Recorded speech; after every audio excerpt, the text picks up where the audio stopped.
à côté de Stenhover.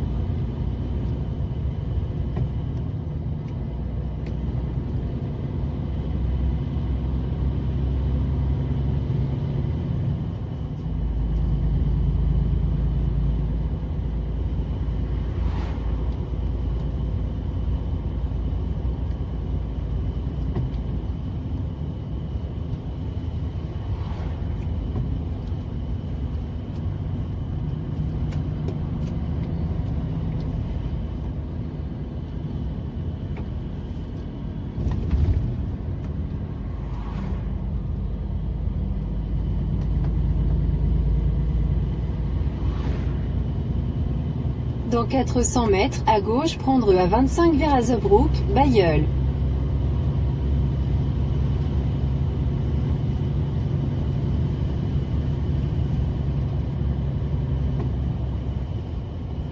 À gauche, prendre A25.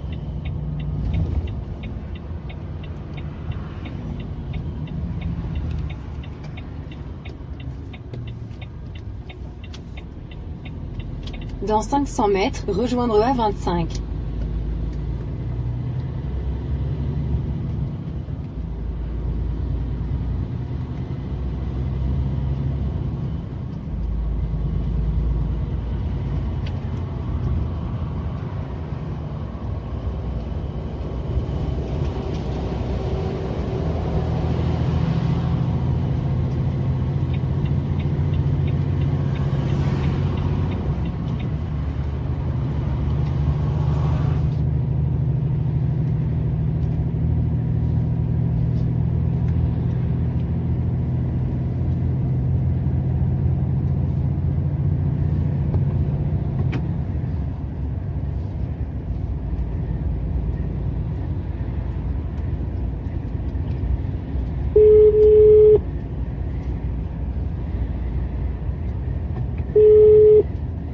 Allô? Oui, oui. Je téléphonais parce que tout à l'heure, parce que j'ai vu que tu étais près de Dunkerque, tu es près de la mer, hein? Ouais, en fait, tu es à 10 km de la mer. Là, au moment où j'avais téléphoné, il y avait une station-service, j'aurais pu faire du drone, mais je crois qu'il y a trop de vent. J'ai raté la station, j'ai raté la station parce que je voulais te téléphoner. Ça, c'est idiot. Ouais. Et c'est aussi fort qu'ici, c'est glacial, je suis rentré, je pouvais même pas rester dans le jardin tellement il fait froid. Ah bon? Il fait combien? Oh, j'en sais rien, mais c'était glacial, il y a un vent du nord qui est glacial. T'as combien chez toi? Ah ben je comprends bien. Hein? Et alors, là j'ai lu qu'ils ont dit que c'est la plus grosse catastrophe de ce genre du siècle. Ah bon? Ouais. Parce Ah que c'est vrai, il y a eu une période où il a fait chaud, hein. Ouais. Tout est sorti, et d'un coup, c'est tombé en dessous de zéro. Ouais. Et les vignes et tout ça, il paraît que c'est une véritable catastrophe. Ouais. Elle a marqué la plus grande catastrophe du siècle. Ah ouais. Ouais, il paraît que j'aurais entendu dire les agriculteurs ils ont perdu presque 90 à 100%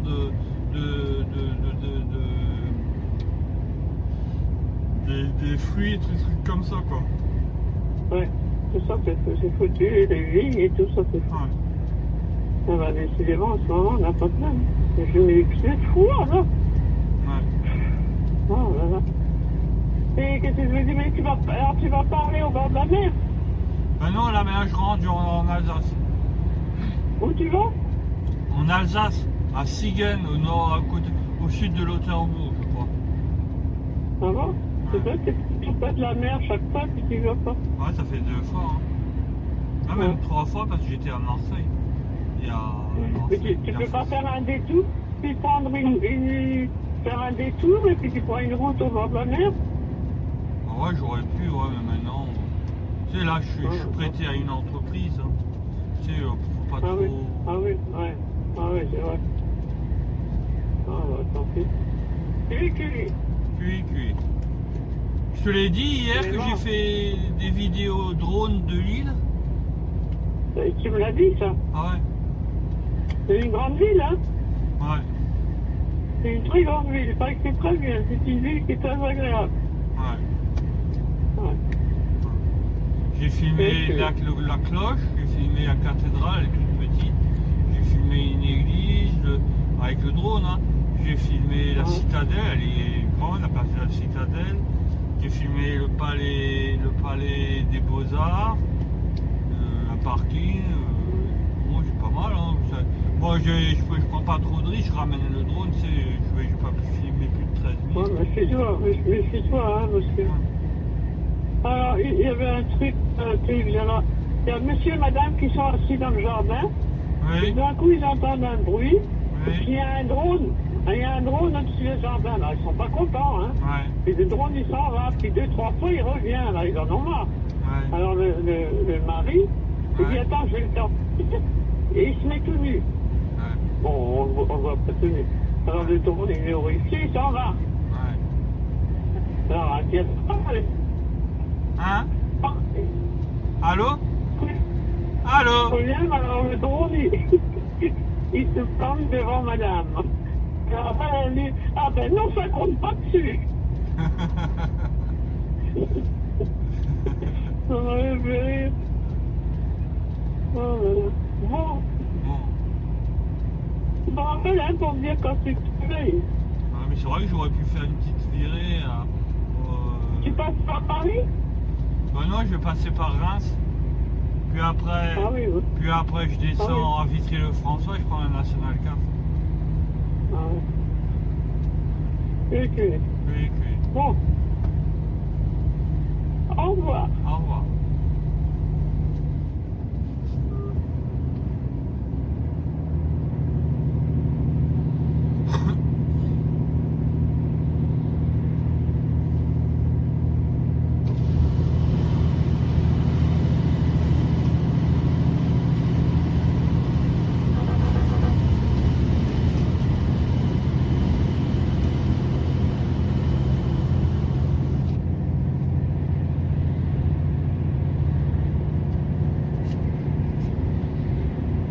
Donc on est sur la A25.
situation est toujours très inquiétante, a rappelé aujourd'hui Gabriel Attal. La troisième vague n'est pas derrière nous, selon le porte-parole du gouvernement. Gabriel Attal qui a également confirmé que le vaccin Johnson & Johnson sera bien utilisé en France.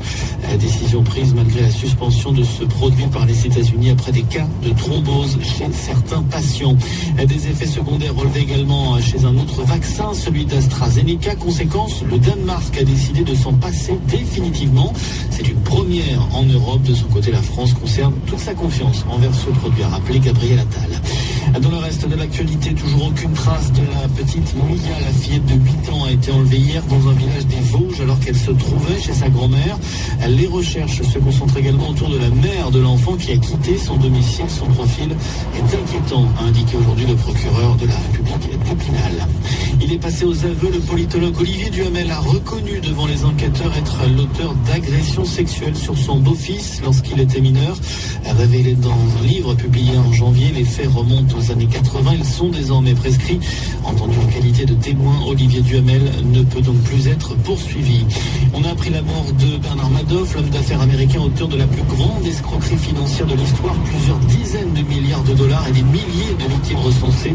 L'affaire avait été révélée en 2008 en pleine crise financière. Condamné à 150 ans de prison, Bernard Madoff est décédé dans sa cellule de Caroline du Nord. Il avait 82 ans. Et puis le foot, le PSG connaîtra ce soir son adversaire en demi-finale de la Ligue des Champions. Ce sera le vainqueur du quart de finale entre Dortmund et Manchester City. Voilà pour l'actualité. Belle soirée à tous. La météo avec agathe-france.com. Il faudra bien profiter des éclaircies demain matin sur l'ensemble de la région malgré des températures toujours aussi fraîches, 1 à 2 degrés en moyenne. Pourquoi en profiter? Parce que demain après-midi, ce sera le retour des nuages et de la pluie, 9 à 10 degrés sur l'ensemble de la région. La météo de la région Nord-Pas-de-Calais sur agathe-france.com. Mona FM.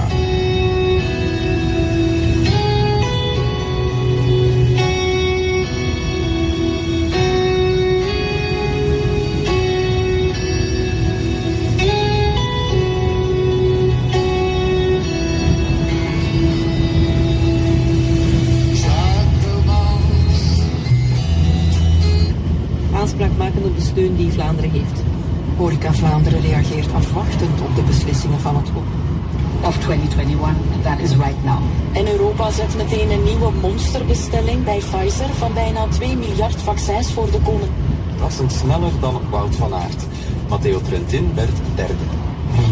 On a appris la mort de Bernard Madoff, l'homme d'affaires américain auteur de la plus grande escroquerie financière de l'histoire. Plusieurs dizaines de milliards de dollars et des milliers de victimes recensées.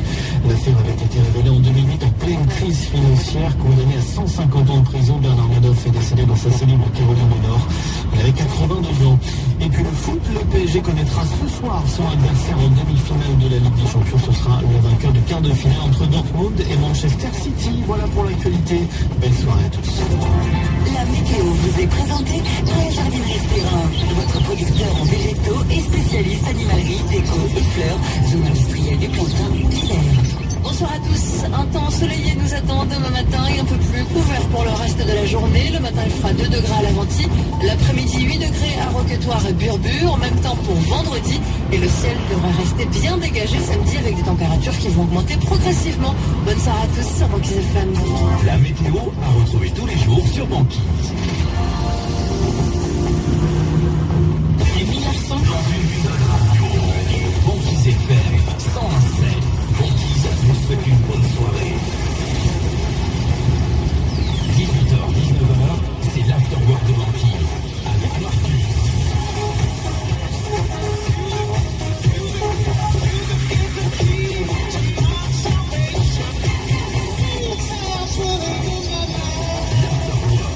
Cause we on course, better yet, on track like a jockey to a horse.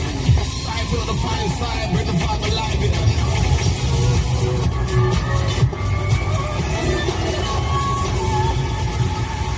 You're in the mix with Marcus.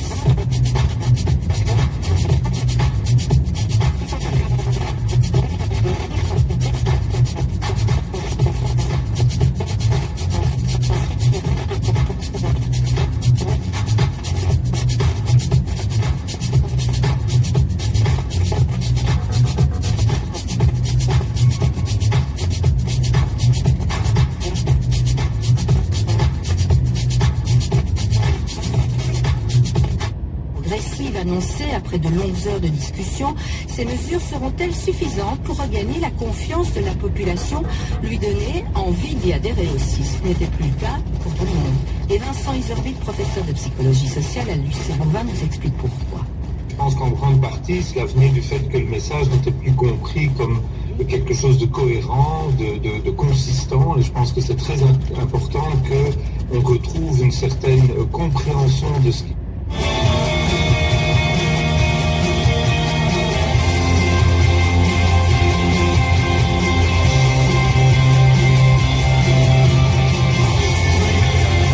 Spielberg s'y laissera prendre, mais surtout des petits porteurs, des fondations, des associations qui se retrouveront ruinés. Car en 2008, la crise économique met tout l'édifice à bas. Bernard Madoff est arrêté et devient l'homme le plus détesté d'Amérique, ainsi que le symbole d'une finance malade.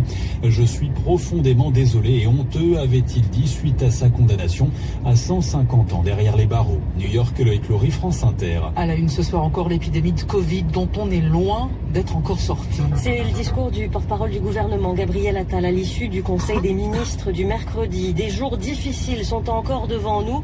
Le pic des hospitalisations reste à venir. Nous observons ces derniers jours une confirmation que les mesures mises en œuvre depuis le 20 mars fonctionnent. Mais la troisième vague n'est pas derrière nous, malheureusement. J'ajoute que le pic... En soumettre au vote. Et bien entendu, si ça fonctionne cette année, si on voit qu'il y a de l'adhésion de la part des Douvrénoises et des Douvrénois, on renouvellera l'expérience l'année prochaine, sans aucun problème.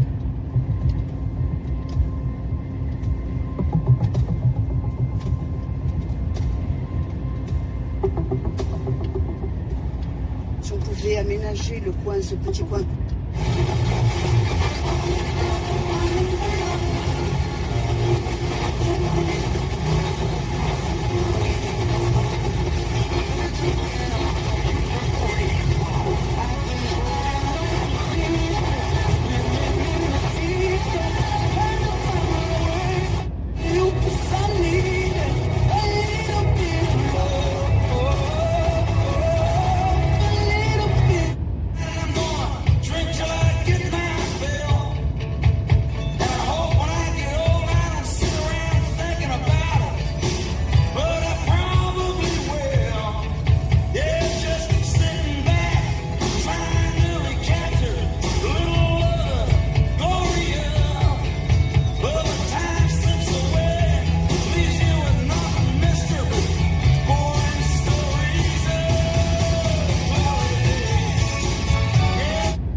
De l'histoire, un système de fraude dans lequel l'argent des nouveaux clients est utilisé pour rembourser ou rétribuer des investisseurs plus anciens, et ça paye grâce à la réputation, au statut de quasi-légende de Bernard Madoff dans le milieu de la finance.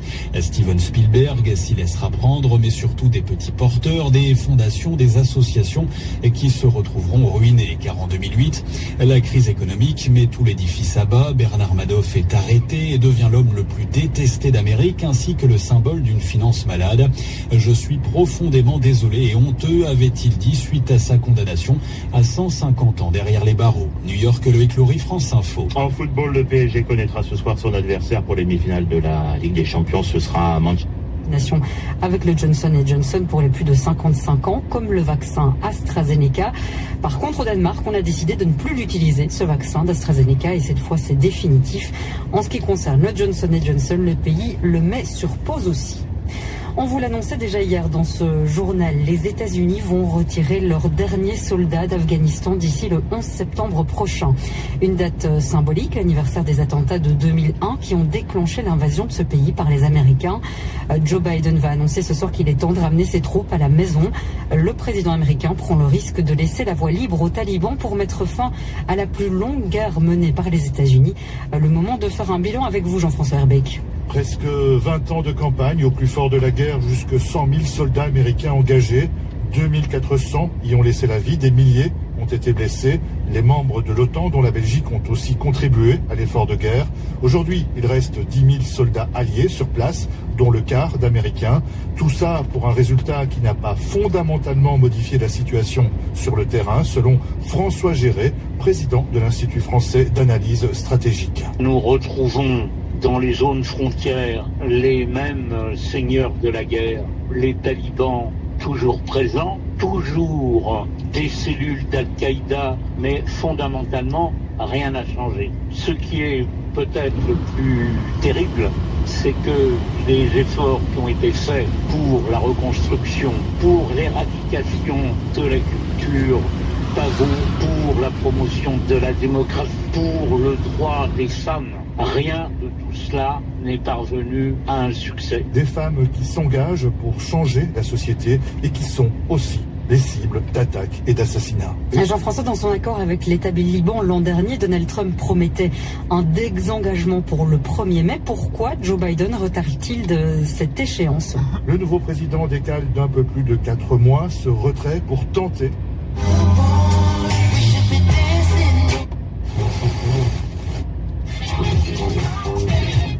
régulièrement découvrir ici dans la nouveauté du jour. La nouveauté du jour. Horizon. Maybe I'm not pretty.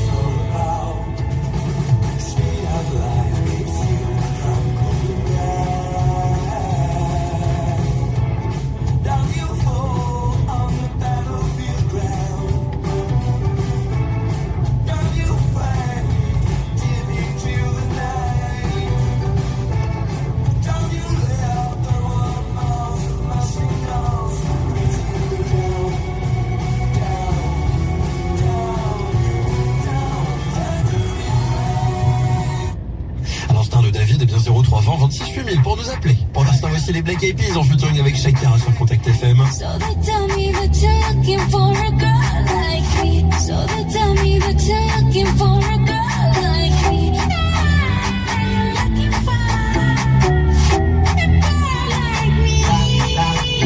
Hey, I want a girl like Shakira. Esa latina está rica.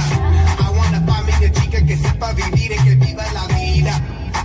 Bien bonita, elegante señorita. Girl, I want you and I need you all of my life.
269. Et ça devrait vous plaire. Aldi, place au nouveau consommateur. 275 grammes, soit 6,15 € le kilo. Offre valable jusqu'à épuisement des stocks. Plus d'informations sur aldi.fr. Pour votre santé, limitez les aliments gras, salés, sucrés. Europe Soir, le 18-20.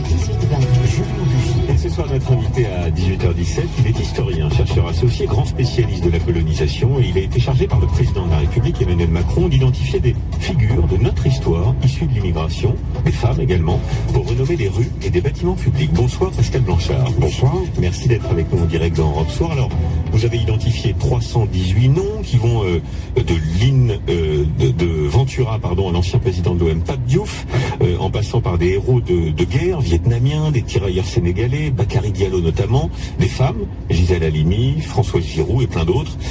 D'abord, où est-ce qu'on en est un mois après ?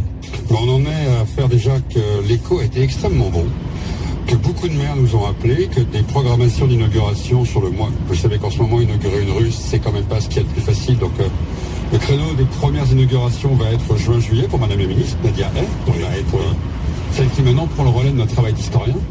Et je pense beaucoup de demandes aussi pour des bâtiments publics, ce qui me surprend énormément, médiathèques, bibliothèques, complexes sportifs. Où justement là, l'adéquation entre un sportif connu et reconnu et des nouveaux complexes sportifs fait énormément sens. On a beaucoup de demandes de ce type-là.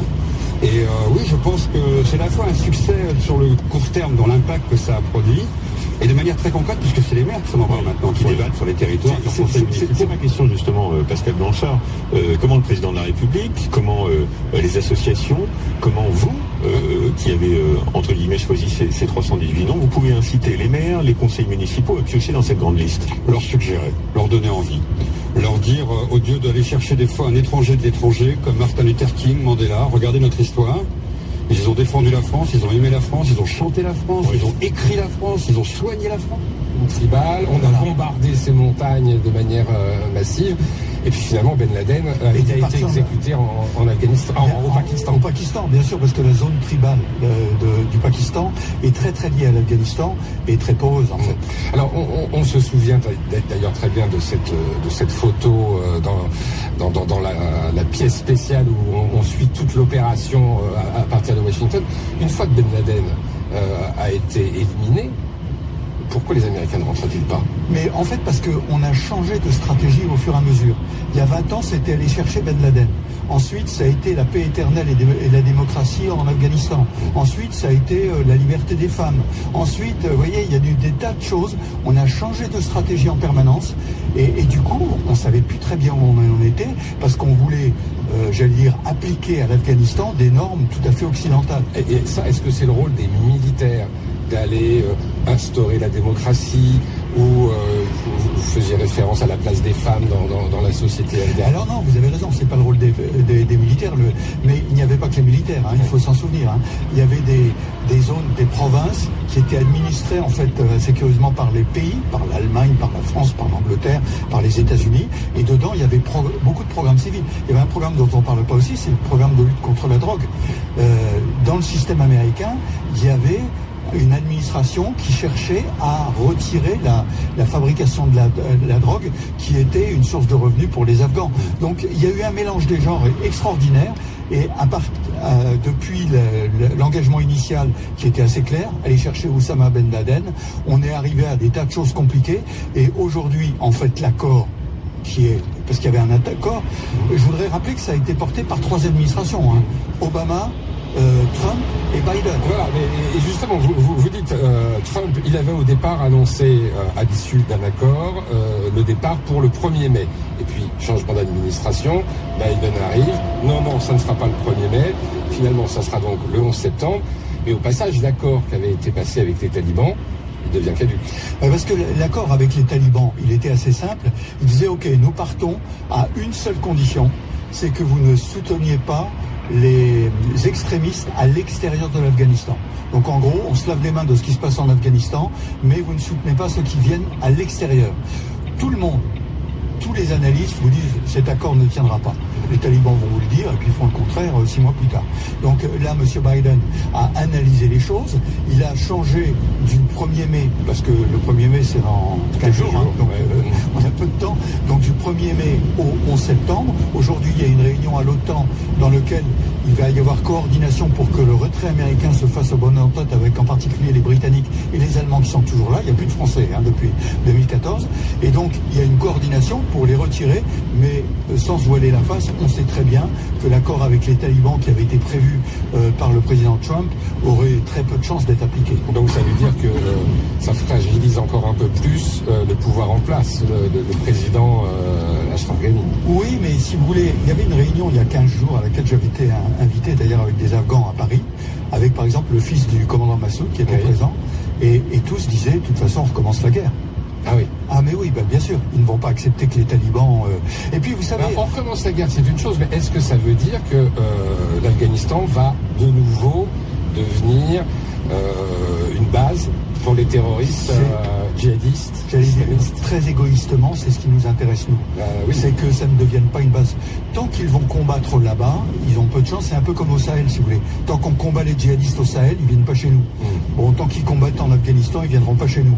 Mais quand je disais qu'ils vont combattre, évidemment, parce que on voit de façon un peu homogène l'Afghanistan, qui est absolument pas homogène.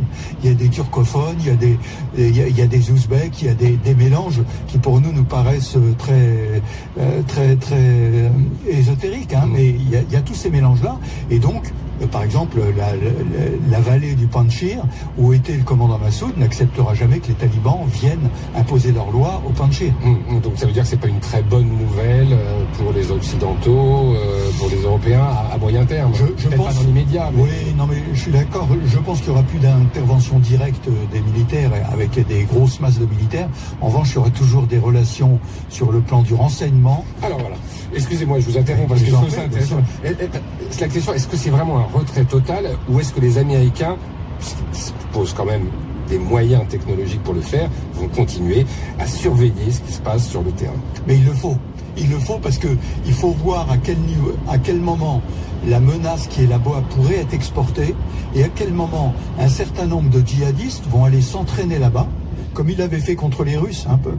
Ça se rappelait que les talibans, au départ, ont été équipés par les Américains. Bien sûr. Donc, combien vont s'entraîner là-bas pour pouvoir exporter? Donc, il va falloir continuer à surveiller tout ça. C'est pour ça que je pense qu'il n'y aura pas d'engagement militaire au sens visible des choses, mais dans le domaine du renseignement, il est important de continuer à suivre toutes ces opérations. Et comment ça se peut techniquement? Est-ce que ça veut dire quand même que les Américains vont laisser sur place un certain nombre d'agents? Alors, il y a une ambassade quand même à protéger. Oui, il y a une ambassade. Enfin ça, bon, c'est de la protection rapprochée. Ouais. Mais il y a des moyens de renseignement, qui soient électroniques, optiques, des satellites, etc., qui permettent de voir des choses. Il va y avoir des renseignements humains qui vont passer probablement par des Afghans qui, depuis 20 ans, ont été formés par des Américains. Donc, qui vont pouvoir passer du renseignement. Et puis, est-ce qu'il y aura un soutien indirect à un certain nombre de gens qui lutteront contre les talibans? Je répète, avec l'idée, la même, je me répète, mais parce que les Français, on est plus intéressés par le Sahel, de tant qu'ils combattent là-bas, ils n'exportent pas la violence, parce qu'ils ont besoin de se protéger sur place. À l'arrivée, le bilan de cette guerre de 20 ans, le bilan humain pour les Américains, alors... Il y a de 2400 morts, je crois. 20 000 blessés. 20 000 blessés. Ne les oublions pas. Et des traumatisés. Bien sûr.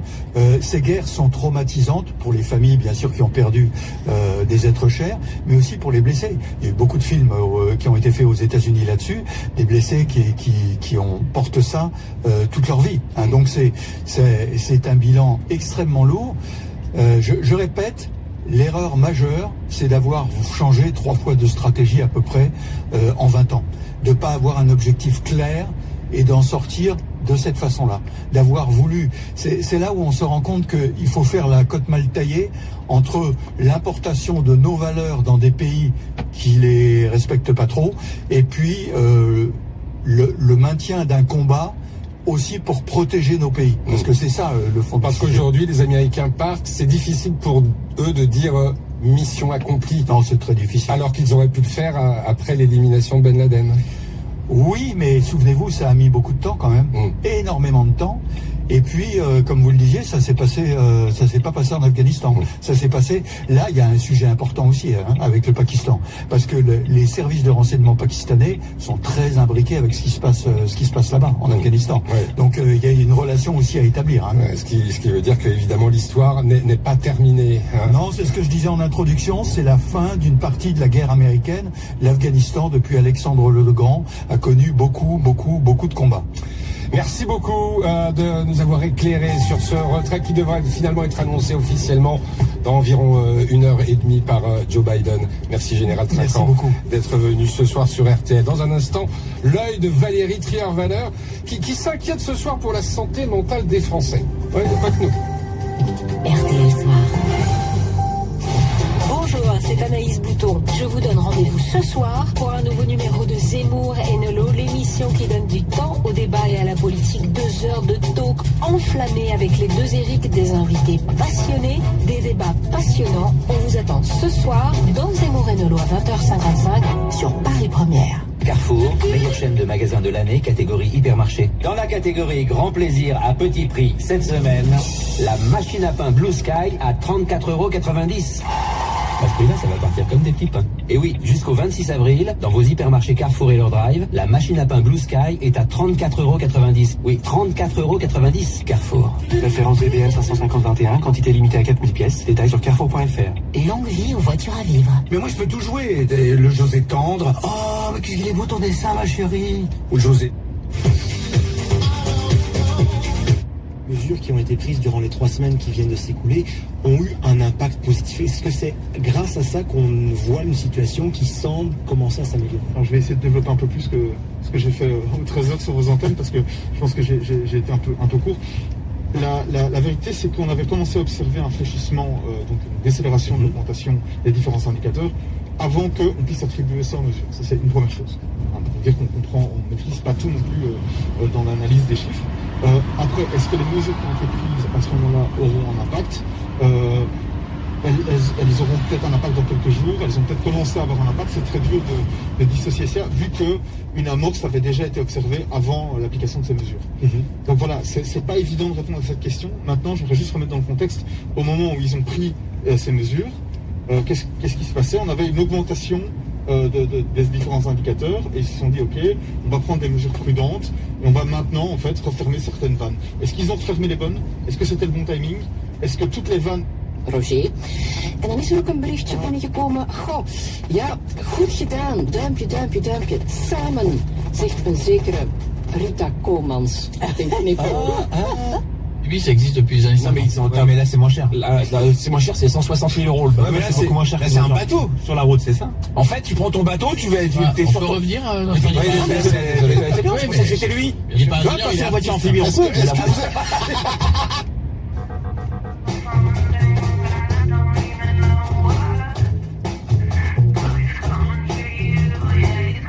En fait, je crois que, connaissant un peu les hôpitaux, c'est systématique. Tu vois quelqu'un arriver aux soins intensifs, ok, tu vérifies, il a le Covid, ok, il est là à cause du Covid, on se pose pas la question de là.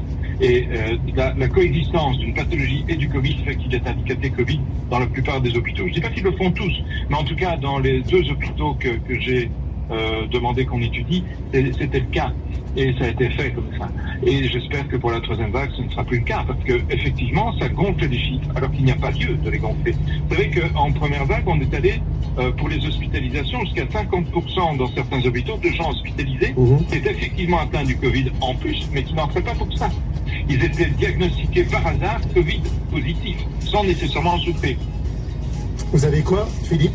Vous entendez la petite musique, ça veut dire qu'on va faire une petite pause.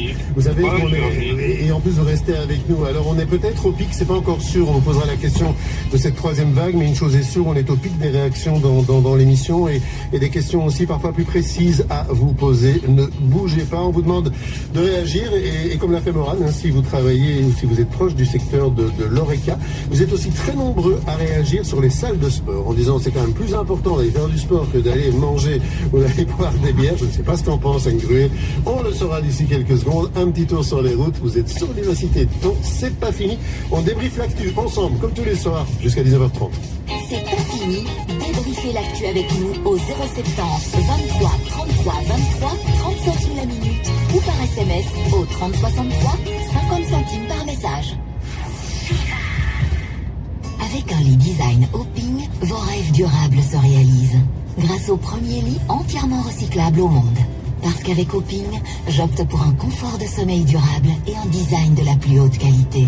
Profitez dès à présent des avantages durables. Faites confiance à Oping pour passer de bonnes nuits. Oping, de tout cœur. Bonsoir, la main, ça a bien fait de deux ou non?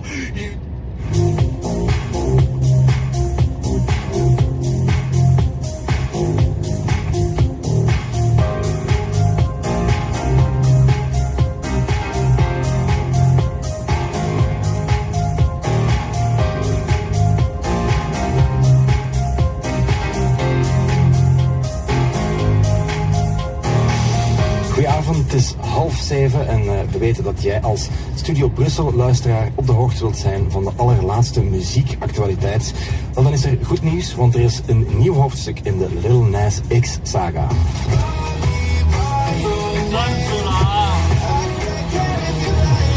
Want de streamingdiensten zoals Spotify, YouTube, Apple Music...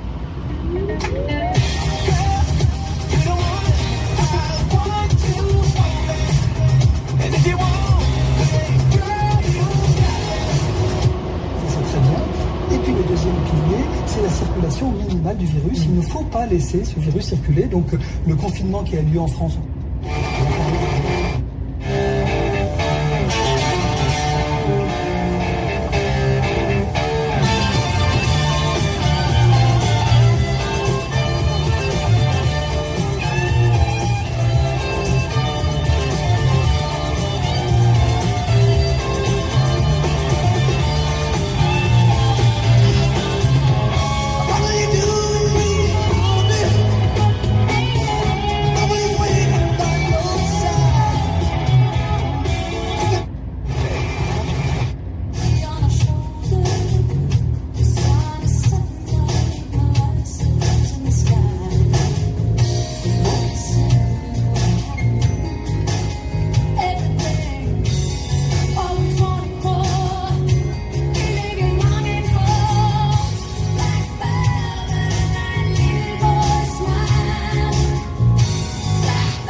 Ils veulent ce qu'il y a de mieux pour leurs clients.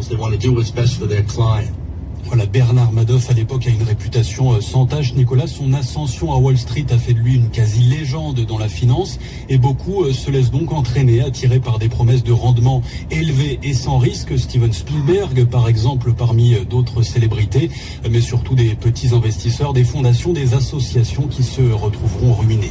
Parce que tout cela a une fin, Loïc, le système s'écroule suite à la crise de 2008. Et il n'y a alors plus d'argent pour rembourser les derniers arrivés, la pyramide s'écroule et Bernard Madoff est arrêté. Il devient un symbole de cette finance malade et l'homme le plus détesté d'Amérique, forcé de porter un gilet pare-balles lors de son procès. Je suis désolé, honteux, avait-il dit à l'époque en plaidant coupable, condamné donc à 150 ans de prison et enfermé depuis. Il y a quelques années, il tentait de s'expliquer ainsi dans une interview donnée depuis son pénitencier. J'avais fini par me convaincre que ce que je faisais n'était pas grave, que ça n'allait faire souffrir personne. Parce que je connaissais le succès, je faisais gagner de l'argent aux gens. Et d'une certaine façon, je me disais que ce serait temporaire et que c'était acceptable. Mais Bernard Madoff a bien ruiné des vies. L'une de ses victimes lors de son procès, un investisseur, disait ceci: il vole aux riches, il vole aux pauvres et il vole aux autres. Madoff n'a aucune valeur. Le financier avait survécu jusque-là à ses deux fils. L'un est mort d'un cancer, l'autre s'est suicidé 2 ans après l'arrestation de son père. Loïc Lurie pour ce récit depuis New York. Clap de fin donc pour l'escroc du siècle. Clap de fin en vue également pour la présence américaine en Afghanistan. L'heure est venue de mettre fin à la plus longue guerre de l'Amérique, dit ce soir le président américain Joe Biden. Bonsoir Thomas Negaroff. Bonsoir Nicolas. Une guerre entamée il y a 20 ans dans la foulée des attentats du 11 septembre 2001. On va voir ça avec vous. Ce qui semblait, Thomas, une présence sans fin pourrait s'achever dans les mois qui viennent. Une présence sans fin, C'est un peu ça, vous avez raison, tout remonte aux attentats du 11 septembre 2001. On va commémorer quand même les 20 ans dans quelques semaines. Et à l'époque, en 2001 donc, depuis déjà 5 ans, les talibans ont pris Kaboul et ils défient les États-Unis et l'ONU. 5 jours seulement après les attentats du 11 septembre, le président américain George Bush prend la parole et l'Afghanistan est déjà dans la mire. Ils sont montés dans les montagnes, ils ont trouvé un trou pour se cacher, mais nous allons les enfumer, les faire courir et nous les aurons. Hier soir, lors d'une réunion qui s'apparentait à un conseil de guerre, le président Bush a averti l'Amérique. Nous sommes en guerre, a-t-il asséné, désignant pour la première fois Oussama Ben Laden comme suspect numéro 1. Oussama Ben Laden, Thomas, que l'émirat islamique d'Afghanistan refuse alors de livrer aux Américains. Oui, et quelques semaines plus tard, en octobre, toujours 2001, les États-Unis vont mettre en place une vaste coalition internationale pour combattre le régime des talibans. L'administration Bush parle alors de guerre contre le terrorisme. Et tout à l'heure, vous parliez de présence sans fin, Nicolas. Et je repensais aux mots de Dick Cheney, le vice-président, qui, à l'époque, en octobre 2001, parle d'une guerre qui ne finira peut-être jamais, au moins de notre vivant. C'est ce qu'il dit à l'époque. Et d'ailleurs, le successeur de George Bush à la Maison-Blanche, Barack Obama, qui voulait mettre fin aux guerres engagées par l'Amérique, n'y songe même pas quand il arrive au pouvoir. Oui, le retrait d'Irak, oui. L'Afghanistan, non. On écoute Barack Obama, c'est même un petit peu avant qu'il arrive au pouvoir. On est à l'été 2008. Dès le premier jour de ma présidence, je donnerai une nouvelle mission à l'armée, mettre un terme à la guerre en Irak. Nous pouvons cependant, en toute sécurité, faire rentrer les troupes combattantes en 16 mois. En fait, le front central de la guerre contre le terrorisme, ce n'est pas l'Irak. Cela ne l'a jamais été. Pour cela, le deuxième objectif de ma nouvelle stratégie sera de mener le combat contre Al-Qaïda en Afghanistan et au Pakistan. C'est d'ailleurs en 2010, sous Obama, que la présence américaine sera la plus importante en Afghanistan, avec jusqu'à 100 000 GIs sur le terrain. Alors, lors de son deuxième mandat, il évoquera fréquemment un retrait. Mais lorsque l'OTAN met un terme à son engagement en Afghanistan, c'est à la fin de l'année 2014, Obama, lui, maintient des troupes américaines, moins nombreuses, mais c'est vrai qu'il craint une déstabilisation de ce qu'on appelle l'AFPAC, vous savez, cette zone à risque Afghanistan-Pakistan. Alors Joe Biden, aujourd'hui, semble vouloir sauter le pas, réaliser une promesse d'Obama, mais surtout de Donald Trump. L'Afghanistan pour les États-Unis, ne l'oublions pas, c'est 20 ans de guerre, vous l'avez dit, la plus longue guerre de l'histoire du pays, 4 présidents américains, 7000 morts, et il faut tout de même le dire, les talibans à nouveau aux portes du pouvoir. Et voilà pour ce bilan, ce rappel historique avec vous, Thomas Negarov, comme chaque soir dans le 17-20. France Info, 17h, 20h. On est le 14 avril 2021. Il n'y aura pas de procès dans l'affaire Sarah Halimi. Margot Steve pour les explications détaillées dans quelques instants. Et puis on s'intéressera aussi à l'application de cette réforme 100% santé. Un remboursement à 100% normalement pour des lunettes ou des prothèses audio. Les opticiens ne jouent pas vraiment le jeu. On verra ça dans les prochaines minutes. 18h40. Bienvenue à tous. Le fil info, c'est avec Emmanuel Langlois. Le premier pays à l'abandonner en Europe, le Danemark renonce définitivement au vaccin AstraZeneca à cause de ses effets secondaires rares mais graves, annoncent les autorités sanitaires danoises, malgré les avis du régulateur européen et de l'OMS favorables à son usage.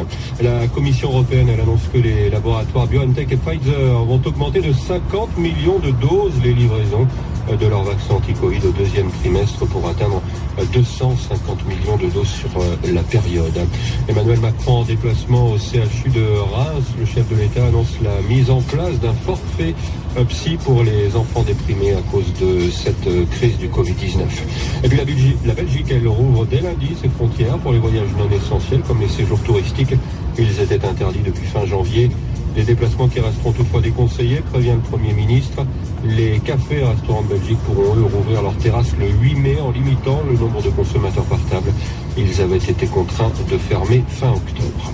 Olivier Duhamel reconnaît être l'auteur d'agressions sexuelles sur son beau-fils. Le politologue l'a dit lors d'une audition libre devant les enquêteurs de la brigade de protection des mineurs. Et puis la personnalité de la mère de Mia au cœur des investigations dans les Vosges au lendemain de l'enlèvement de la fillette de 8 ans hier. Elle est toujours activement recherchée. D'après le procureur d'Épinal, la mère n'avait plus la garde de son enfant et voulait vivre en marge de la société. France Info. Il n'y aura pas de procès dans l'affaire Sarah Halimi. Cette femme rouée de coups et défenestrée à Paris. C'était en avril 2017. La Cour de cassation a rejeté cet après-midi le pourvoi de ses proches, estimant que le meurtrier, Kobili Traoré, était pénalement irresponsable au moment des faits. Margot Steve.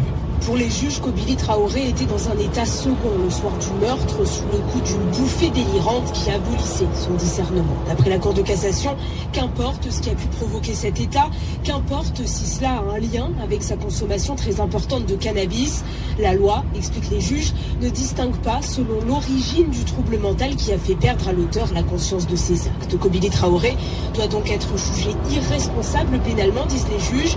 Une décision saluée ce soir par maître Patrice Spinozzi, l'un des avocats de Kobili Traoré. C'est une décision assez raisonnable. À partir du moment où il a été décidé que vous n'aviez plus aucun contrôle sur vous-même, ce que vous avez pu faire, tout aussi atroce que cela puisse être, n'est pas susceptible de vous être reproché. Vous n'avez pas votre place dans une prison. Vous avez besoin d'être soigné parce que vous êtes malade. C'est un principe cardinal du droit pénal. En France, comme dans beaucoup de pays, on ne juge pas les fous. C'est aussi ce qu'avaient conclu les juges d'instruction et la Cour d'appel. La Cour de cassation a donc suivi les décisions qui avaient été prises jusque-là par la justice. Mais pour les proches de Sarah Halimi, cette décision est incompréhensible. Pour eux, la consommation de drogue devrait être une circonstance aggravante et non pas justifier le fait que Kobili Traoré puisse échapper à un procès.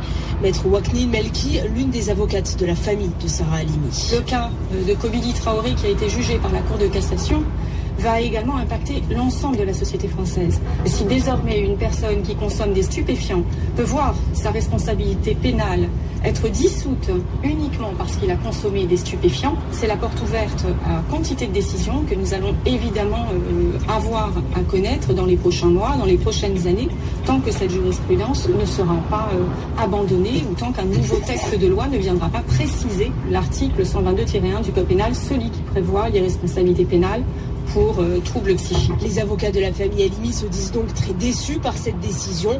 Ils envisagent de saisir la Cour européenne des droits de l'homme. Margot Steve pour ces précisions. Les opticiens proposent-ils assez de lunettes totalement remboursées? C'est une question qui a été posée hier lors d'une réunion autour du ministre de la Santé, Olivier Véran. Il s'agissait d'un point sur la réforme 100% santé, l'une des promesses de campagne d'Emmanuel Macron, et un dispositif généralisé depuis le 1er janvier dernier qui permet de ne rien payer si l'on choisit des lunettes ou encore des prothèses audio qui se trouvent sur une liste bien précise. Bonsoir Grégoire Lecalot.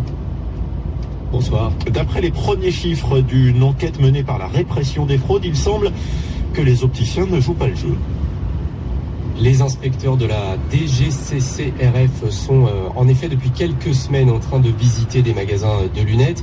Comme tous les clients, ils demandent des devis pour en acheter et ils ressortent trop souvent sans avoir entendu parler de la réforme 100% santé. Dans une présentation diffusée hier lors de la réunion autour du ministre de la Santé, les inspecteurs précisent qu'au cours de cette enquête réalisée dans le cadre du 100% santé, ils ont rencontré un problème chez 60% des opticiens visités, offre mal présentée ou pas présentée du tout. En gros, chez certains opticiens, le client ignore qu'il a la possibilité de bénéficier de verres ou de montures sans débourser un sou. Résultat, en 2020, 16% des clients ayant acheté des lunettes ont bénéficié du dispositif, alors que le ministère avait fixé un objectif à 20%. À comparer avec les prothèses audio, 52% des ventes de ce secteur se sont effectuées avec le 100% santé. Grégoire, que font ces opticiens qui ne proposent pas ou proposent mal ces lunettes 100% remboursées ? Eh bien, selon les inspecteurs de la répression des fraudes, ils dirigent les clients vers les offres du marché libre, soit en oubliant, entre guillemets, de préciser que les lunettes ou les verres sont intégralement pris en charge, ce qui du coup les rend plus chers que les autres, soit en dénigrant l'offre, soit en ne la présentant pas du tout et parfois en cachant les lunettes éligibles dans des tiroirs non accessibles. Vous avez pu avoir au téléphone, Grégoire, les représentants des opticiens. Qu'est-ce qu'ils vous répondent ? Alors André Balbi, le président du Rassemblement des opticiens de France, estime la profession injustement montrée du doigt. D'abord, il souligne que l'enquête de la répression des fraudes n'est pas terminée. Seuls 300 magasins sur les 700 prévus ont été visités. Ensuite, dit André Balbi, eh bien, les chiffres présentés sur les opticiens sont trompeurs. Les 60% d'anomalies constatées ne l'ont pas été que sur la présentation du 100% santé. Ça pouvait être aussi, par exemple, des défauts d'affichage. Et ensuite, selon lui, 16% de lunettes vendues avec le dispositif, en fait, eh bien, c'est un bon résultat. On l'écoute. Il faut le remettre dans son contexte parce que quand même l'année 2020 elle a été perturbée. On a vécu 2 confinements, 2 mois de fermeture pour les opticiens. Et au 1er janvier, les opticiens étaient prêts et on a réussi à équiper 2 millions de personnes. Nous pensons qu'il est regrettable que certains clients aient pu constater un dénigrement de l'offre 100% santé. Et il faut savoir que l'exercice qu'on nous demande de faire sur le devis, c'est une présentation conjointe des 2 offres, l'offre 100% santé et l'offre marché libre. Cet exercice, il crée forcément une comparaison entre ces 2 offres. Donc l'exercice que l'on doit faire, c'est donner l'éclairage suffisant aux clients pour qu'ils comprennent et qu'ils puissent faire un choix éclairé. Alors l'enquête de la répression des fraudes se poursuit jusqu'en 2022, où la réforme est censée être complètement mise en place. Si la tendance reste la même, le ministre de la Santé envisage des actions sans plus de précision. Grégoire Lecallot pour ses explications ce soir. Prenons la direction du Tarn, où comme dans de nombreuses régions, des brasiers ont été allumés pour tenter de sauver les cultures. Geste désespéré d'agriculteurs, de producteurs contre le gel, mais les habitants commencent à en avoir assez de ces fumées autour des vergers des arboriculteurs. C'est le cas dans la commune d'Ambre, l'un des villages touchés où s'est rendu Stéphane Iglesias. Les arboriculteurs ont besoin de protéger leur production de pommes notamment, et avec plusieurs nuits de gel, ils se sont retrouvés à court de bougies pour réchauffer les vergers. Et du coup, Florence, jeune mère de famille, s'est réveillée avec de la fumée dans sa maison, mais aussi dehors. Quand j'ai ouvert mon volet, un épais nuage de fumée était tout environnant dans la commune. En fait, je ne voyais pas au bout de 4 mètres de ma terrasse. Je voyais pas ma voiture garée à proximité. L'incompréhension totale. Comme on connaît notre commune, on sait qu'il y a des vergers qui brûlent du coup pour protéger leurs pommes. Et là, on savait pas du tout ce qui s'était passé et on a appris qu'ils avaient brûlé des balles de paille. C'était difficile de respirer. Moi, j'étais réveillée dès 4h du matin. En fait, les fumées sont introduites à l'intérieur de la maison. Alors, je comprends tout à fait que les arboriculteurs protègent leurs vergers. C'est normal, mais il faut le faire avec d'autres méthodes. Quant aux maires des villages alentours, ils sont inquiets. Daniel Marquez, maire d'Ambre. Pour préserver la gelée au niveau des cultures, il y a eu des feux qui ont été allumés. Comme il y a une pénurie de bougies, ils ont allumé des feux de paille, ce qui a rendu où il n'y a pas eu de visibilité, où tout était opaque. Les prochaines nuits vont rester fraîches. Les maires demandent donc à la préfecture du Tarn de se saisir du dossier et d'éviter au moins demain matin les feux de paille. Ambre dans le Tarn, Stéphane Iglesias, France Info. À ne pas rater aujourd'hui sur franceinfo.fr. Alors que les vols entre le Brésil et la France sont suspendus pour au moins 5 jours et les voyages à l'étranger fortement déconseillés, dans quel cas faut-il respecter une quarantaine ou un isolement sur le sol français? On vous explique tout en détail sur franceinfo.fr et l'appli France Info. France Info, première plateforme d'actualité au quotidien.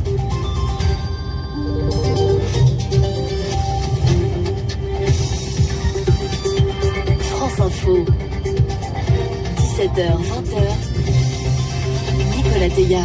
Le fondateur du Puy du Fou, Philippe Devilliers, invité de Jean-François qui lit le 18-50 France Info dans 1 minute et le fil info tout de suite avec Emmanuel Longlois. La France compte ce soir un peu plus de 5900 patients atteints du Covid en réanimation. C'est 50 de moins qu'hier. Les services de santé dénombrent par ailleurs près de 300 nouveaux décès ces dernières 24 heures dans les hôpitaux.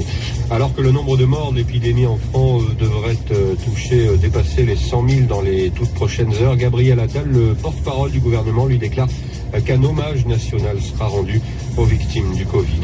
La campagne de vaccination contre le coronavirus pâtit, elle, des déboires des vaccins Johnson & Johnson et AstraZeneca. Elle va bénéficier en Europe, en revanche, de l'aide des laboratoires BioNTech et Pfizer, qui livreront plus de doses que prévu au 2e trimestre en Europe, annonce Bruxelles. Et puis malgré une mauvaise situation épidémiologique, la Suisse prévoit de rouvrir dès lundi ses terrasses de restaurants, cinéma ou encore ses salles de sport, contrairement à ce qui se passe dans une bonne partie de l'Europe. La Cour de cassation confirme l'irresponsabilité pénale du meurtrier de Sarah Halimi, cette sexuagénaire juive tuée en 2017 à Paris. Cette décision entérine ainsi l'absence de procès pour le jeune homme hospitalisé en psychiatrie depuis ce crime. Puis c'est le premier cas de la maladie dans le département. Un foyer de grippe aviaire a été détecté dans la basse-cour d'un particulier en Haute-Savoie. La préfecture a ordonné l'abattage des animaux. France Info. Le 18-50, France Info. Bonsoir à vous, Philippe Devilliers. Bonsoir. Alors, nous Nous allons évoquer le jour d'après votre nouvel essai paru chez Albin Michel. Mais Philippe de Villiers, la France va passer là ce cap symbolique des 100 000 morts de l'épidémie de Covid-19. Qu'est-ce que vous dites-vous d'abord de cette barre symbolique, de cette gestion de la crise sanitaire? C'est un naufrage, parce qu'il y a 100 000 morts directs, et il y a beaucoup de morts indirectes. Tout simplement parce que le pouvoir est devenu un biopouvoir qui n'a pas su résoudre le problème du Covid. Il y a des pays qui ont fait des erreurs au début, il y a des pays qui ont fait des erreurs à la fin. Nous, on a fait des erreurs partout, tout le temps, et ça continue. Regardez l'affaire du variant brésilien, etc. L'affaire des frontières. On n'a jamais pris les bonnes mesures. On a fait un confinement de masse parce qu'on n'a pas voulu fermer les frontières. On a ensuite confié le pouvoir au biopouvoir, le conseil scientifique. Et le pouvoir, c'est pas le biopouvoir. La politique, c'est la vie. La vie, c'est la vie créative, c'est la vie sociale, c'est la vie affective, c'est la vie spirituelle, c'est la vie culturelle, c'est la vie. Et donc, la vie prophylactique, c'est une des vies. Et la politique, justement, la grandeur et l'honneur de la politique, c'est de protéger la vie dans son ensemble. Mais justement, Philippe de Villiers, quand vous voyez Emmanuel Macron, le président, qui visite là le CHU de Reims, le service de psychiatrie de l'enfant, à la rencontre d'ados déprimés, de psychiatres débordés, vous dites quoi? Il est en première ligne, le président, il se bagarre? Je pense qu'il a commis une erreur que j'ai du mal à comprendre. C'est la fameuse distinction entre les essentiels et les non essentiels. C'est-à-dire qu'il a condamné à mort des indépendants, et des gens qui ne se relèveront pas. Certains commerçants notamment. Tous les petits commerçants, tous les bistrots, tous les restaurants, toutes les petites PME, parce que la prochaine file d'attente, c'est pas dans les vaccinodromes, c'est au tribunal de commerce, quand le pays va être décongelé, et que tous ces gens qui en fait ont été enfermés, les non essentiels comme on dit, quand tous ces gens vont faire les comptes et ne pas pouvoir repartir. Il fallait faire autrement, c'est ça? Oui, il fallait faire autrement. Il fallait absolument privilégier la vie comme l'ont fait d'autres pays qui ont réussi à faire le doigt. J'arrive d'Espagne, je peux vous dire qu'en Espagne, tous les restaurants et les bistrots sont ouverts depuis longtemps. Ils sont comme nous, ils ont un plateau avec des protocoles, c'est ça? Bien sûr, avec des protocoles, voilà. Philippe de Villiers, dans le jour d'après, chez Albin Michel, vous guerroyez contre les GAFA. Vous dites qu'ils profitent de la pandémie pour s'emparer du monde. Vous dites que ce sera pire demain. Et vous êtes d'ailleurs très dur avec Emmanuel Macron. Vous en faites une sorte de complice de ce qui se passe. Non, j'en fais le ludion utile. Ludion utile. Il est très attaché à la big tech, etc. En fait, j'ai écrit ce livre parce qu'un jour, j'ai découvert que ce que nous avons vécu a déjà été joué. C'est-à-dire que le 18 octobre 2019, longtemps avant qu'on entende parler du Covid, a eu lieu à New York un exercice de simulation d'une pandémie de coronavirus avec Big Finance, Big Data, Big Pharma, des puissances privées, et qui expliquait exactement ce qui allait se passer. Ça veut dire qu'en fait, je ne dis pas du tout qu'ils ont inventé le virus, je dis simplement que, comme l'a expliqué Klaus Schwab dans un livre paru le 2 juin 2020 en pleine pandémie, la pandémie a été pour eux, je cite Klaus Schwab, une fenêtre d'opportunité. Une fenêtre d'opportunité pour une réinitialisation du monde, ce sont ces mots. Et un reset, vous dites. Un reset, ce sont ces mots. C'est le titre du livre, paru le 2 juin. Et il y a eu une conférence de presse le 3 juin, une vidéoconférence mondiale, au cours de laquelle il a été dit la réinitialisation, c'est la digitalisation du monde et le virus climatique. En d'autres termes, il y a des profiteurs de guerre, des profiteurs de pandémie, ce sont les GAFA, les géants du capitalisme de surveillance, et nous sommes en train de devenir, comment dire, les serfs de la glèbe numérique. C'est-à-dire, nous sommes appelés à être géolocalisés, à être tracés, à être traqués, et voire implantés. Philippe de Villiers, il y a une présidentielle dans un an, et quand nous lisons votre jour d'après, c'est extrêmement pessimiste, c'est assez noir. Qu'est-ce que vous dites? Il faut un sursaut? Je dis que le jour d'après, il nous a fait entrer dans un monde qu'on peut qualifier 3 fois, avec 3 mots. D'abord un monde dans lequel, au nom du tout sanitaire, on a sacrifié la jeunesse, la transmission, l'avenir. Un monde dans lequel, au nom du tout numérique, on a sacrifié la société de voisinage.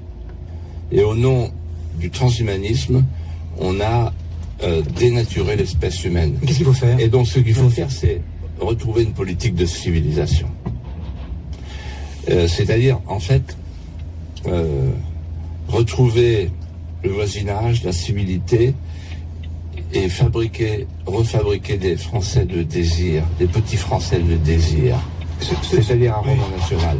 Parce qu'aujourd'hui, on perd notre histoire, on perd notre art de vivre, on perd notre langue avec la fameuse écriture inclusive. On est en train de perdre le trésor moral français. Philippe de Villiers, il y aura un choix à faire l'an prochain. Le duel Macron-Le Pen, vous n'y croyez pas? Non. Pourquoi?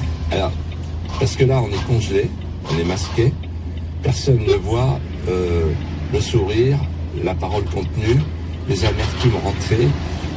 Quand le pays va être décongelé, pour prendre cette expression métaphorique, il y aura des avalanches. Et je pense qu'il y a toute une classe politique et même plusieurs générations qui vont être emportées dans l'avalanche. Quel type d'avalanche? Une avalanche, c'est-à-dire qu'en fait, les Français qui ont été enfermés pendant 1 an vont demander des comptes à tous ceux qui, depuis des années, ont laissé s'écrouler les murs porteurs. L'autorité, la liberté, l'identité, la souveraineté. Il nous reste quelques secondes, Philippe de Villiers. Vous êtes très dur dans votre ouvrage avec Emmanuel Macron. Il n'est plus votre ami? Non, ça n'a rien à voir avec l'amitié. La première fois que je l'ai vu, quand il est venu me chercher, je lui ai dit, je vous préviens, je ne monterai jamais dans la bétaillère. Oui. Donc, on peut se parler, mais je garderai toujours ma liberté. Non, ce qui me frappe, c'est l'amitié, oui, mais la vérité, elle est cruelle. La vérité, c'est quoi? Il ne voulait pas de frontières, il faut des frontières. Il ne voulait pas de souveraineté, il voulait la souveraineté européenne. On a vu l'échec. On parlait de la religion des flux. On s'est aperçu que quand on n'avait pas de stock de masques, on était gros gens comme devant. Et l'idée des chaînes de valeur globale, l'idée des délocalisations d'un pays post-industriel, ça ne marche pas. Il faut revenir aux principes de base, ce que, comme disait Charles Pasqua, mon ami Charles Pasqua, ce qu'un pays ne fait pas pour lui-même, personne ne le fait à sa place. Merci en tous les cas à vous, Philippe de Villiers. Je rappelle le titre de votre nouvel essai, Le jour d'après, paru chez Albin Michel. Philippe de Villiers, fondateur du Puy du Fou. Merci d'avoir été l'invité du 1850 France Info. Merci François Aquili. Jean-François Aquili, on vous retrouve à 20h pour les informer. France Info Météo, avec les cafés Malongo, grand cru biologique et équitable, créateur de machines expresso à dose, fabriquées en France. À retrouver sur malongo.com. Sébastien Lias. Fraîcheur et soleil seront encore au rendez-vous demain. Localement, les températures seront froides cette nuit avec des gelées comme à Alençon, Dijon, Auch ou Clermont-Ferrand. Sur la Bretagne, les Pays de la Loire, le centre Val-de-Loire, la Nouvelle-Aquitaine et l'Occitanie, la journée sera bien ensoleillée. Plus au nord et à l'est, les éclaircies seront belles le matin, mais plus timides l'après-midi. Les développements nuageux pourront lâcher quelques averses. La limite plus neige, ça descend vers 600-800 mètres sur les Vosges, le Jura et les Alpes du Nord. Le risque d'averses sera plus marqué sur la Normandie, les Hauts-de-France, la Provence et le relief corse. Les averses se produiront surtout l'après-midi, même si des averses seront déjà possibles en matinée sur la Côte d'Azur. Au nord de la Seine, les averses pourront même s'accompagner de grésil. Les températures maximales resteront stationnaires, 9 à 13 degrés sur la moitié nord et 11 à 18 degrés sur le sud. Merci Sébastien Léas et bienvenue sur France Info, il est 19h. France Info, 17h, 20h, Nicolas Teillard.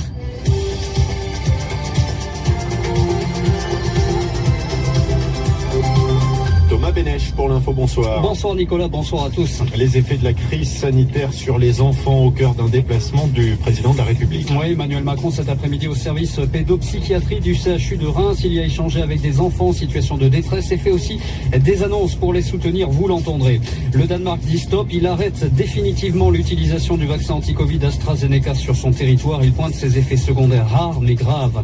Le président des États-Unis va prendre la parole ce soir, confirmer le retrait des soldats américains d'Afghanistan. Son secrétaire d'État l'a annoncé en préambule et avant son discours aux pays membres de l'OTAN. Enfin, qui portera le drapeau français pour l'ouverture des Jeux Olympiques de Tokyo cet été? 12 candidats et la parité sera respectée. Les syndicats avaient levé le lièvre et le ministère du Travail le reconnaît. La réforme de l'assurance chômage à partir du 1er juillet prochain aura des effets indésirables. Certains salariés qui ont été en congé maternité, en arrêt maladie ou en chômage partiel auront de moins bonnes indemnisations. On vous explique tout à 19h10. Bienvenue. Pour mesurer les effets psychologiques de la crise du Covid-19 sur les plus jeunes, le chef de l'État était donc en déplacement aujourd'hui à Reims. Il s'est rendu au service pédopsychiatrie du CHU de la ville. Et Simon Le Baron, le président de la République, a fait des annonces pour aider les enfants en dépression. La crise a sur eux d'énormes effets. Oui, un impact énorme. Les consultations ici, par exemple, ont doublé depuis l'an dernier. Des enfants et des adolescents en détresse, comme Caroline, elle a 16 ans. Elle est hospitalisée pour dépression et elle répond sans détour au président. Et alors là, qu'est-ce que vous redoutez là dans les mois qui viennent? S'il y a encore un autre confinement. Tu fais tout pour... Oui, je sais. C'est ça qui te tape sur le système, si je peux dire. Oui. Moi, je me dis qu'il faut qu'on s'accroche pour éviter toute fermeture. J'ai bien compris. On va tout faire pour éviter un nouveau confinement. Olivier Véran, le ministre de la Santé qui accompagne le chef de l'État, a bien compris. Il a compris aussi que la pédopsychiatrie est sous l'eau. On bricole, il faudrait doubler, voire tripler les moyens, alerte la chef du service. Alors pour tenter de soulager l'hôpital, Emmanuel Macron annonce un forfait 100% psy pour les enfants de 3 à 17 ans. Qui va permettre, sur la base d'une prescription du médecin de famille, du psychiatre, de médecine scolaire ou des hospitaliers, et bien d'avoir accès donc à 10 séances qui seront prises en charge. 10 séances remboursées chez un psychologue de ville, dispositif valable pour au moins 6 mois, mais attention à ce que ce ne soit pas qu'un sparadrap, lance un médecin au président. L'Élysée promet des annonces plus structurelles après les assises de la santé mentale cet été. Simon Le Baron à Reims pour France Info. Dans les hôpitaux et les services de réanimation, il y aura encore des jours très difficiles face au Covid-19. C'est ce qu'indiquait aujourd'hui le porte-parole du gouvernement à l'issue d'un nouveau conseil de défense sanitaire suivi du Conseil des ministres. Selon les derniers chiffres de l'agence Santé publique France, près de 30 900 patients sont ce soir hospitalisés pour une infection au coronavirus, dont 5 900 en réanimation. C'est moins qu'hier. L'Agence européenne des médicaments poursuit son enquête sur le vaccin de Johnson & Johnson. Elle s'exprimera la semaine prochaine. L'utilisation de ce produit est suspendue aux États-Unis après l'apparition de 6 cas graves de caillots sanguins. Le Danemark met fin de son côté à l'utilisation du vaccin AstraZeneca, là aussi pour les caillots sanguins détectés chez des personnes vaccinées. Et c'est le premier pays européen à prendre une telle décision, Marie-Pierre Véraud. Le Danemark justifie cet abandon par des effets secondaires rares mais graves. Rares, certes. L'Agence européenne des médicaments, comme l'OMS, continue d'ailleurs à recommander l'utilisation du vaccin d'AstraZeneca, pointant que ses bénéfices excèdent de très loin le risque de développer une forme très atypique de thrombose. Le Danemark en convient d'ailleurs, mais il connaît une réelle accalmie et estime que la majorité de sa population à risque est désormais immunisée. Il préfère donc appuyer sur le frein. Mais le risque à présent, c'est que cette décision ne fasse boule de neige dans l'Union. Pendant ce temps, Pfizer-BioNTech tutoie les sommets. La Commission salue le laboratoire qui livrera dès ce mois-ci 50 millions de doses supplémentaires qui n'étaient prévues qu'au 3e trimestre, pour un total de 250 millions de doses. Marie-Pierre Véraud, rédaction internationale de Radio France. Le meurtrier de Sarah Halimi ne sera pas jugé. La Cour de cassation confirme aujourd'hui l'irresponsabilité pénale du tueur actuellement hospitalisé en psychiatrie. Le 4 avril 2017 à Paris, cet homme de religion musulmane avait violemment agressé sa voisine Sarah Halimi de confession juive et âgée de 65 ans avant de la défenestrer. Les aveux d'Olivier Duhamel, entendus hier en audition libre, le politologue a reconnu avoir violé son beau-fils lorsqu'il était adolescent dans les années 80, selon les informations de France Info. Camille Kouchner, sœur de la victime, avait révélé ces faits dans son livre La Familia Grande, paru en tout début d'année. Tous les soldats américains auront quitté l'Afghanistan d'ici au 11 septembre. Le ministre américain des Affaires étrangères Anthony Blinken l'a fait savoir à Bruxelles, aux pays membres de l'OTAN, et le président des États-Unis doit le confirmer ce mercredi lors d'un discours, Pierre Benazé.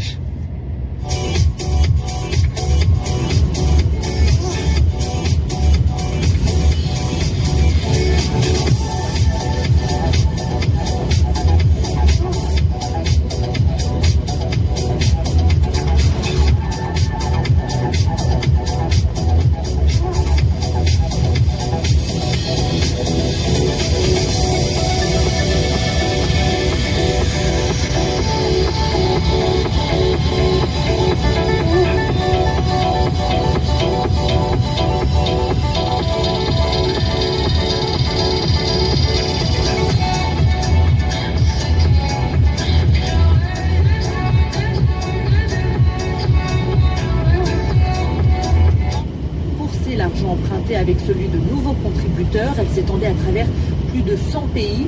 Le journaliste américain Adam Shapiro, qui a rencontré Bernard Madoff plusieurs fois, réagit à l'annonce de sa mort. Dépenses liées aux urgences Covid, le rapport souligne une augmentation de près de 5% des crédits consommés, 6,7 milliards d'euros en plus, en cause notamment des embauches bien supérieures aux créations de postes envisagées au départ.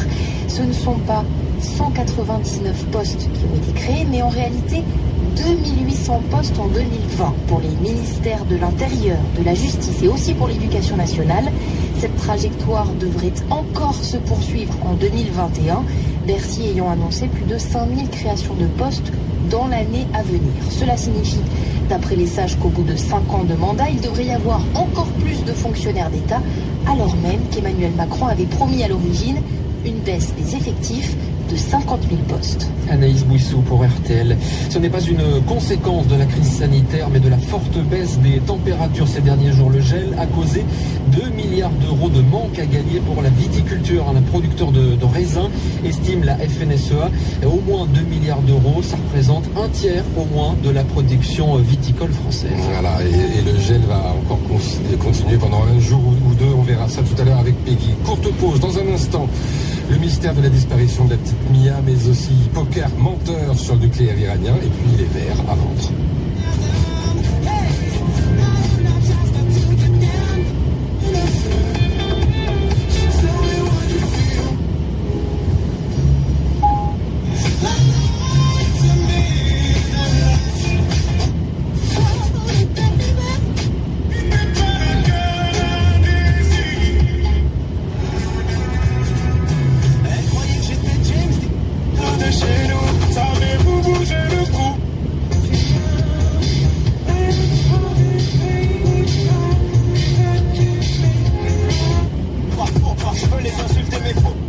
Commence à être en fleurs. C'est le début de la floraison qui est un stade.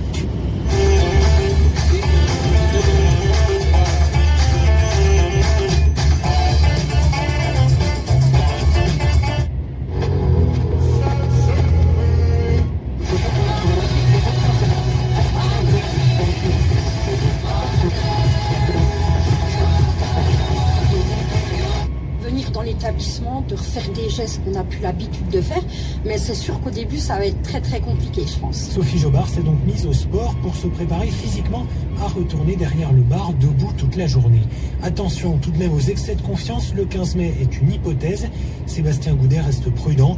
Le président de l'Union des cafetiers, hôteliers, restaurateurs et entrepreneurs de spectacle appelle ses adhérents à la patience. Je veux encore espérer y croire. Maintenant, j'ai du mal à comprendre qu'on reporte des élections en une semaine et qu'on nous laisse la possibilité de réouvrir au 15 mai. Je mets beaucoup d'incertitudes. Une réouverture dans tous les cas progressive qui concernerait d'abord les restaurants d'hôtel, puis seulement les terrasses avec une jauge limitée. Reportage de Théo Hetch, France Bleu, Belfort, Montbéliard. Eux sont peut-être mieux armés que nous pour faire face aux maladies, les Papous, les Néo-Calédoniens, les habitants du Vanuatu, les Polynésiens.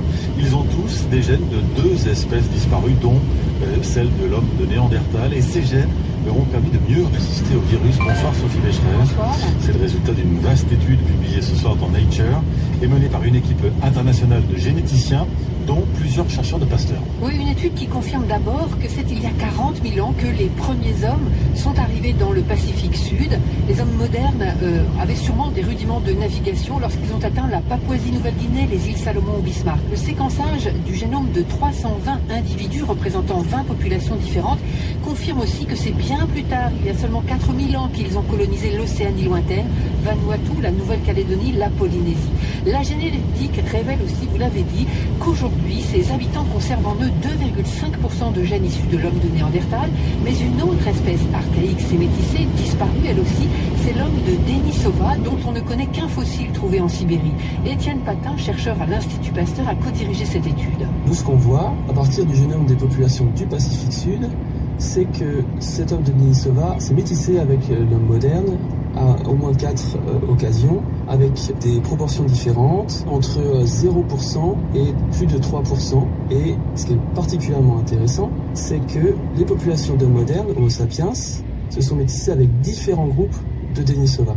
Et si les gènes hérités de Néandertal ont impacté la couleur de la peau et le développement neuronal, ceux des Denisoviens sont étonnamment dédiés à une seule fonction, explique Luis Quintana Murci, professeur au Collège de France. Ce qui est intéressant, c'est que l'homme de Denisova a presque exclusivement contribué à des mutations associées à la réponse immunitaire. Ça facilitait l'adaptation de notre espèce aux pathogènes. En somme, en Océanie, les hommes ont tiré le meilleur de ces deux métissages, intervenus à des époques différentes et par des voies géographiques différentes. Aujourd'hui, ces informations sont précieuses car elles peuvent aider à mieux comprendre la sensibilité génétique des populations ou leur capacité à lutter contre des maladies, en particulier infectieuses, ou même l'obésité qui flambe chez certaines populations du Pacifique. Merci Sophie Becherel. Il n'y aura pas de procès dans l'affaire Sarah Halimi. Cette femme juive jetée de son balcon il y a 4 ans à Paris, la Cour de cassation confirme, son meurtrier est irresponsable pénalement. Décision rendue sur la base de 3 expertises qui parlent de faits commis lors d'une bouffée délirante sur fond de consommation de cannabis. Olivier Duhamel reconnaît une partie des faits qui lui sont reprochés. Le politologue est accusé d'agression sexuelle sur son beau-fils. L'affaire a été révélée dans le livre de Camille Kouchner, la sœur jumelle de la victime présumée. Les faits sont prescrits, mais une enquête est ouverte depuis janvier. Bonsoir Ariane Grissel. Bonsoir. Et Olivier Duhamel s'est donc expliqué hier devant les enquêteurs. Oui, il a été entendu tout l'après-midi par les enquêteurs de la brigade de protection des mineurs. En audition libre, pas de garde à vue, il avait la possibilité de cesser les échanges quand il voulait. Et selon nos informations, il reconnaît des masturbations sur son beau-fils, donc des agressions sexuelles. Rappelons que l'enquête ouverte en janvier l'a été pour viol et agression sexuelle par personne ayant autorité sur mineurs de 15 ans. L'objectif de ces investigations est double. D'abord, vérifier si les faits sont prescrits. La réponse est oui, il est trop tard effectivement pour envisager des poursuites. Et puis savoir s'il y a eu d'autres victimes. Olivier Duhamel assure que non. Quand il sait en janvier que le livre de Camille Kouchner va être publié, le politologue dénonce via Twitter des attaques personnelles. Peu de temps après, le parquet de Paris précise qu'une enquête a déjà eu lieu sur ces accusations, classées sans suite en 2011. À l'époque, les faits sont déjà prescrits. Le frère de Camille Kouchner décline la possibilité de porter plainte. Plainte qu'il dépose finalement le 21 janvier dernier, après avoir lui aussi été entendu par la brigade des mineurs. Ariane Grissel, lui, poursuivait l'écrivaine Ariane Fornia en diffamation. L'ancien ministre Pierre Jox perd son procès en appel. La Cour donne raison à la fille d'Éric Besson qui accusait Pierre Jox, sans le nommer, d'agression sexuelle sur son blog en 2017. L'ancien ministre de l'Intérieur et de la Défense de François Mitterrand va se pourvoir en cassation. Les victimes du père Prénat, définitivement déboutées de leur poursuite contre le cardinal Barbarin. Elles lui reprochaient de ne pas avoir dénoncé les abus du prêtre quand elles étaient mineures. La Cour de cassation estime qu'il n'y a plus d'obligation de dénonciation à partir du moment où les victimes devenues majeures peuvent elles-mêmes porter plainte.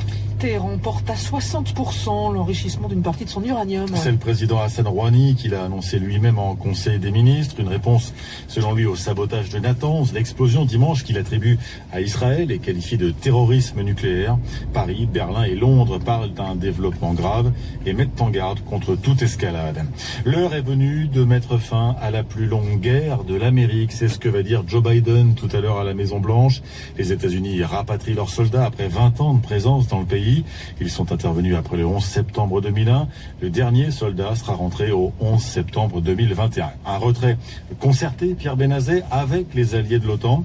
C'est ce que le chef de la diplomatie américaine est venu dire à Bruxelles. Pour les alliés de l'OTAN, la venue à Bruxelles d'Anthony Blinken est un geste de courtoisie qui leur évite d'apprendre la décision américaine en regardant une déclaration à la Maison-Blanche. Le fait pour les États-Unis de leur avoir accordé la primeur de l'annonce tranche avec les 4 années de présidence de Donald Trump, où ils étaient souvent mis devant le fait accompli, malgré les doutes exprimés en janvier par des pays alliés, en particulier européens.